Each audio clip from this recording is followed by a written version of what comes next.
Welcome, everybody. Okay, I don't know if any of you listened last week when I spoke about having seen a Rembrandt painting that spoke to me and that I was going to work differently. And that's when I did Eric, who really is the key of why this painting exists. Because he said to me, Hetty, just like we went to Germany because the terrible things that happened to me in Germany can't cover my life. I also had a wonderful childhood in Germany. And you don't have good memories about Vienna, of the Hitler time. But you had so much joy and happiness as a child before Hitler came. We have to go back to Vienna so that you know the Vienna that was. And so we went back 2 times. And in this painting, there are 3 people who changed my life in many ways. And I'll tell you all about them because today is about Vienna. And Dory is going to put it on YouTube. And they all know the moment she's done it, it comes to them with a link, because thousands of miles away in Vienna, a lot of them can't reach it. And you know, my Swedish extension, Kent. It is an extension to Sweden for me. I remember writing to him and saying, how did you get me? Can you give me instructions? I can send it to Vienna and to other places. And he did. But if the people are like me and belong to the last century and are in awe of these machines, I'm much happier if Dory does this program about Vienna on her YouTube, and I can send them to them with the link. Okay, now let me begin. Okay, I'm going to read. We went to Vienna, and my glasses are right here. See, Dory, I have everything in place today. Dory said I should do that, and I do, but never correctly. Okay, so anyway, there is a reason why I do these, and all of you in one way or another have heard it already. I'm going to stop people from hating each other, and I'm able to, because I show the real people. And how can you hate a nation if 7 people out of 5 billion did awful things? That's why we have our fighting here in America. Do we mention that we took land away from the Indians? Do we mention that we promised a mule and repayment to black people who we enslaved? Every nation has ugly parts. But we have to know that because it's part of who we are. And I wanted to know the greatness of Vienna, even though we had Hitler there. Okay, so anyway, how did I first meet Vienna? Wait, that's number... I mark things, and I think this is number 4. Yeah. One of the testimonies. Oh, okay. A woman named Elizabeth Bain David Hindler created a unique and powerful memory of the part of the world where I spent the first 9 years of my life. She created an organization called the Stones of Memory. And people of Vienna went from door to door where Jews had lived and put plaques there saying who the people had been and how they were taken and where they were murdered. And the moment we heard about that, we wrote to her and said, please, if you do any writing, could we pay for it? Could you send us writings? And she did. And one of the testimonies was a story remembered by a non-Jewish man who told of the punishment of an Aryan woman. By the way, Aryan means purebred. I don't know the exact meaning, but an Aryan is somebody who doesn't have other nations in their makeup.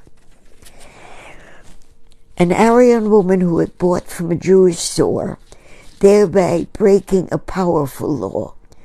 When I read this, it brought a long-held memory. I had seen it. If I had not been allowed to look out of the window by then, but at 8 years old, how could I not peek in order to find out what was causing the shouts and laughter outside? I saw a woman standing there with a board hung around her neck, which said words to the effect that this Aryan pig bought from Jews. Youngsters were laughing and throwing stones at her. I wrote to Elizabeth Ben David Hindler that I had seen this, and she contacted the writer. He wrote back, and this is how the friendship between the Neusiedler and Page families began. Kenny will show you the window that I opened. This is the window that she looked out of where she saw this happening. And that's her and her brother.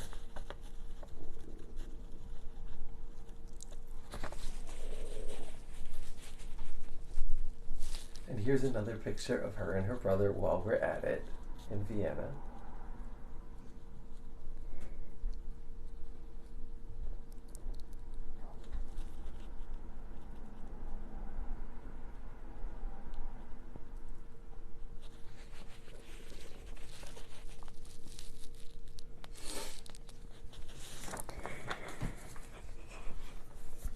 I wrote to Herbert, and immediately his answer came, and he said, Jewish children and Christian children study together. We play together. And then Hitler came, and suddenly everything changed. The janitor put on a Nazi uniform, and he had the old people in the building get on their knees and scrub the floors in the halls. And also this beginning the front of the street so the people could laugh at them. And I want to explain that these are the people who unwillingly had to listen. Here he is. This is Herbert Neusiedler. And a friendship began. Such a deep friendship. At that time, I didn't know that he was a brilliant writer. And he wrote about injustice. And later, when Eric and I came to Vienna to meet him and his family, because we met his family, went to their homes, etc., I need all of you to know, don't blame a country and don't praise a country. See individuals. And that's what Eric insisted we do with this painting. Okay? Let me go back to this.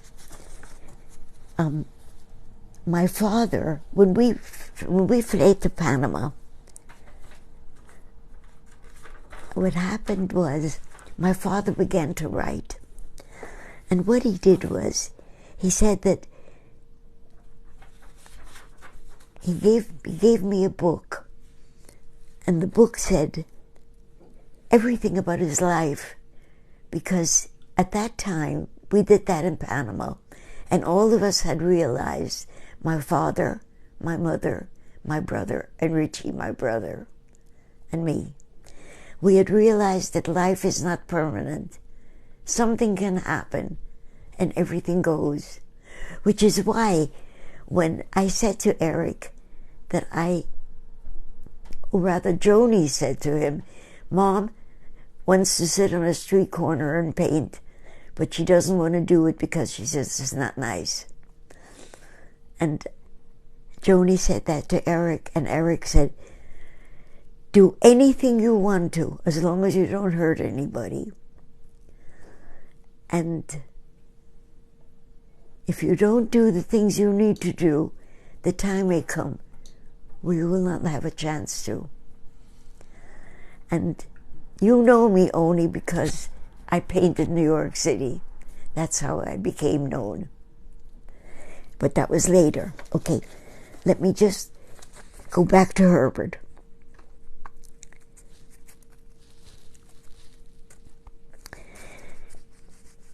Friends got hold of the people who now lived in our apartment in Vienna and got us permission to go in and visit.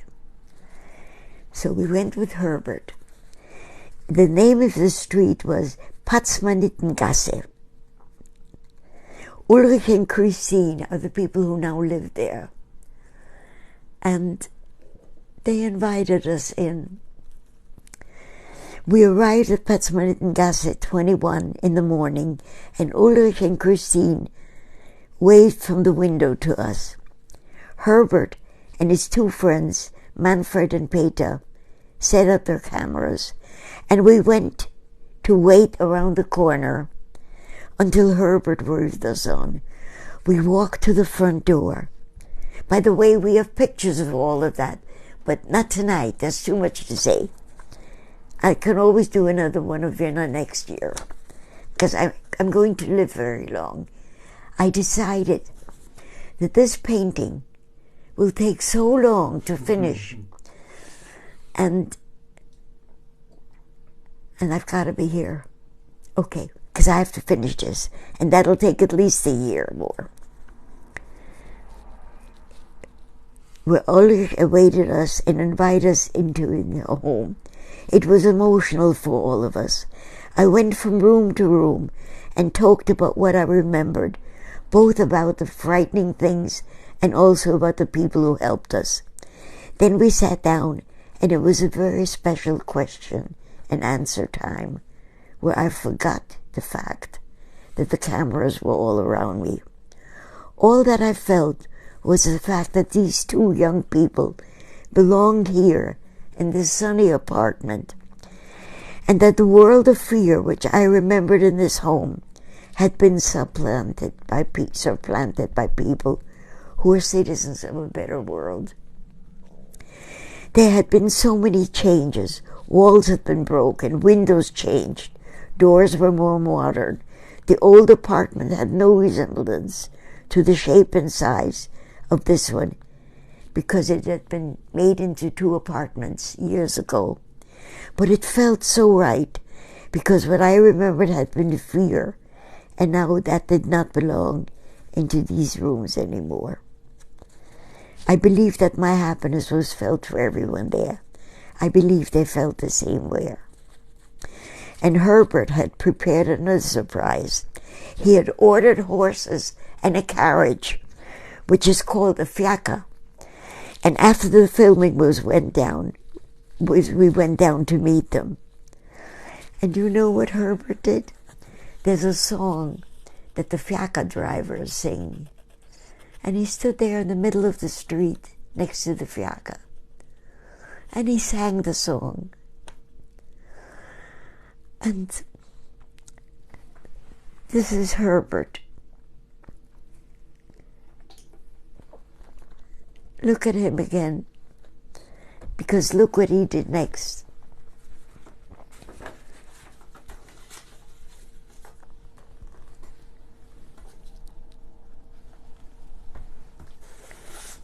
Yes. My father had written a book in German because that was the only language we knew at that time. And the book was about his whole life, because we all felt at that moment in Panama that life is unpredictable, and what you don't do today, you might never be able to do tomorrow. And when we came to Panama, and again we could only speak German, we couldn't speak English, we couldn't speak Spanish, my mother began to write. We knew by then that her family was in Poland, was probably not alive anymore, that most of them had been killed. And because of that, because the Nazis took over Poland also, and because of Panama, we were escaped. And so she wrote. Also, though in English, because she was learning English, and there was a woman named Peggy who was a volunteer with her in the hospital in Long Beach, who helped her with her English and writing. Herbert took the two books and translated them. And Kenny will open the door and open the cover and show you my parents. No, it's the other side. Both sides, yeah. Yeah.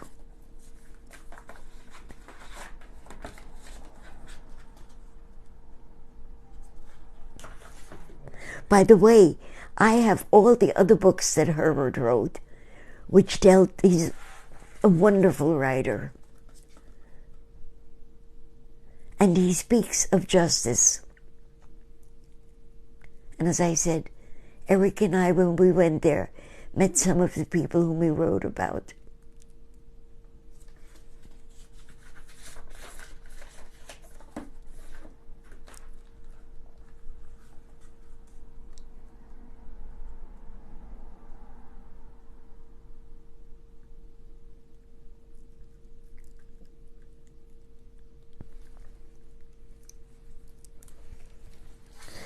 Okay, now, I have Eric here in this painting overlooking everything because these paintings are his idea. He wants to prove to the world that all is not evil, that there are wonderful people in the world. And therefore, for me, the most important person in my life, besides my family, was my teacher in Vienna in 1st, 2nd, and 3rd grade, Frau Leherin Vogel. And I loved her so much. But it's not just loving her. She taught me how it's possible to remain true to yourself, even when it is dangerous to be that. When the world was a terror, and the word Jude, which means Jew in German, terrified. It's like the N-word for black people. And she wouldn't use the word. When Jewish children were not allowed to be with Christian children anymore.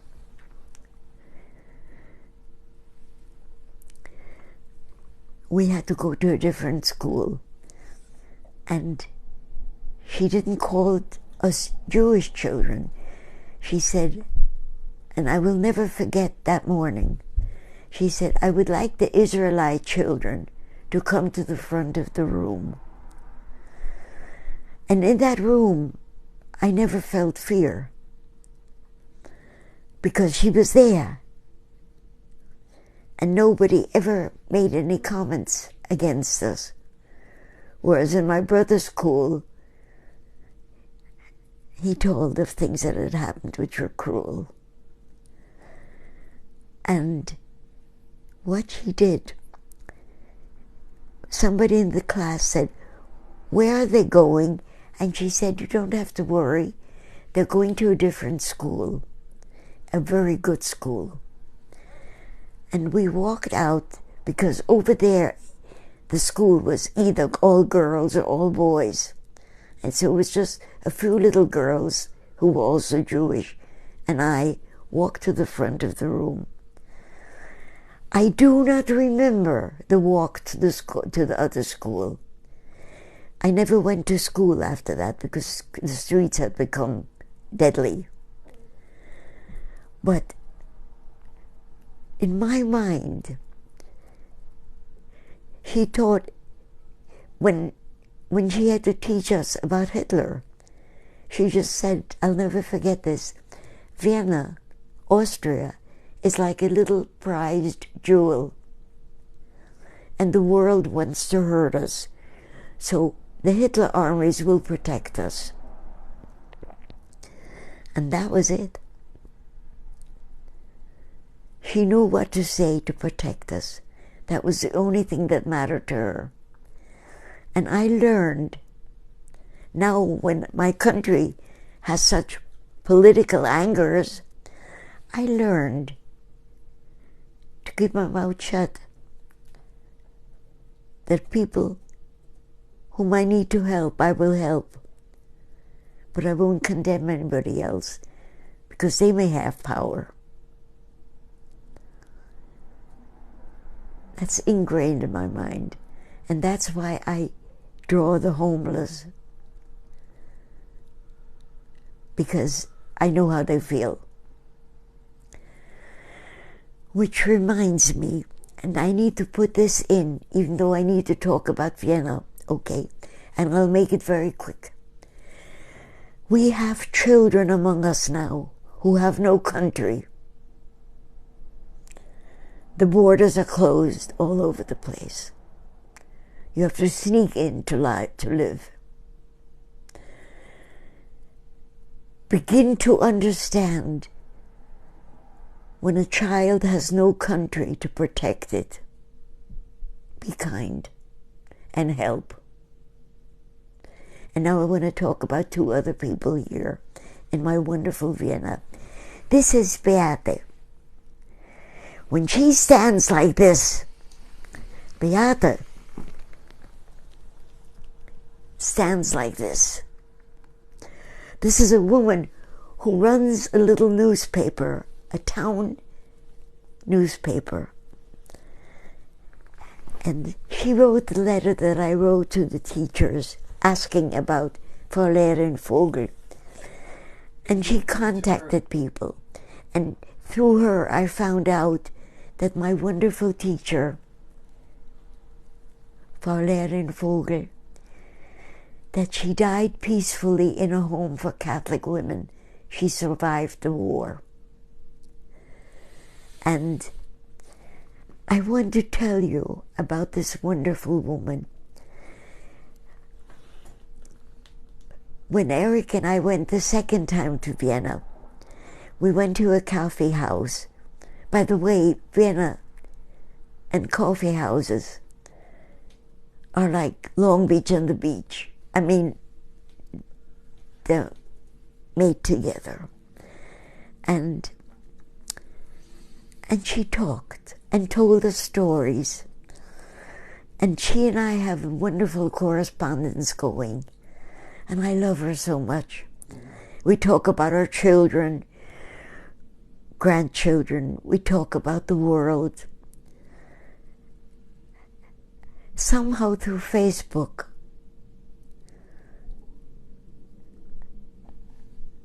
I own the world. And of course, I own the world because of, and I need to say this, because I spoke about Herbert, I spoke about Frau Leherin Vogel, and I spoke about Beate. And it is enough to give you three great human beings. It's nearly time, right? And we have some comments. Okay. Shall I read them? Yes. Okay. Can everybody hear them? Yes, yes. Wonderful. So Dory is here, and Tammy is here, and Tracy Hepner is here. Eileen says hello. and says, Hetty looks so healthy. And Eddie Weidman says, hello, Hetty. And Paula Lakshan is watching, and she says, we love you, Hetty. You are a light in our lives. And 2 other people give a thumbs up that they agree. Thank you. Then let me say something about everybody. But Eddie, I met through the people you just heard about. There is a chain.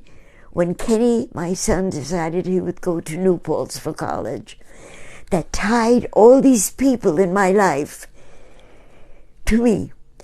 But Eddie, I never understood why when you take a picture, you take 50,000. And now John was explaining,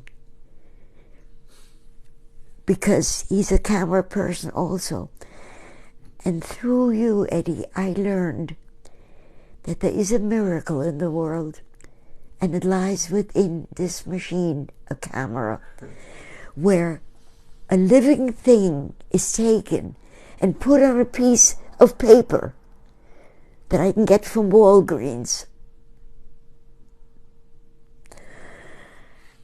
And I would like to tell you that the biggest thing that I've learned, and Dory and John and my kids, Joni's been sending them, anything about the James of the Webb, the telescope, is going to change our universe.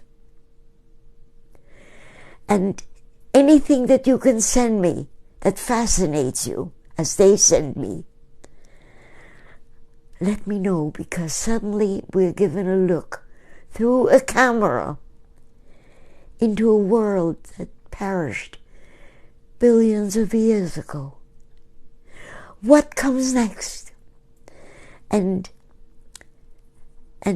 my son once said that gay people are changing our world because they came out. And I think that each human being is a galaxy of different people. We are made of so many different beings. I carry so many people in my head. My mother, my father. I don't carry Hitler. And someday I want to tell you, Tammy and Tracy changed my view of the universe. But there are more comments, just so you know. Okay, the next week I'll tell how they changed my universe, because I got to hear the comments. So Carol said, these photos are priceless. Thanks for sharing. And Lauren Roth is watching. And Eileen Cutler says, Hetty, it's so important that you share these stories and photos. They're priceless. And the fact that you went back to Vienna to rediscover the home you loved that was unjustly taken from you. We thank you for your perseverance and heart. And our dear Stephanie Burgos is watching. Lori Yarnell. Tammy Smith says, thank you for telling us about Vienna. And Eileen says, your magnificent teacher was clearly a higher being. Yes. And Tammy says, yes. And Tammy says, be kind. Kindness is free. And John Taracuso says, big hugs from California. And Laura Silver says, hurrah for Hetty. I have to say goodbye, but I shall see you next Monday. And I need you to know that it's Eric who made me understand that when all of us aren't here,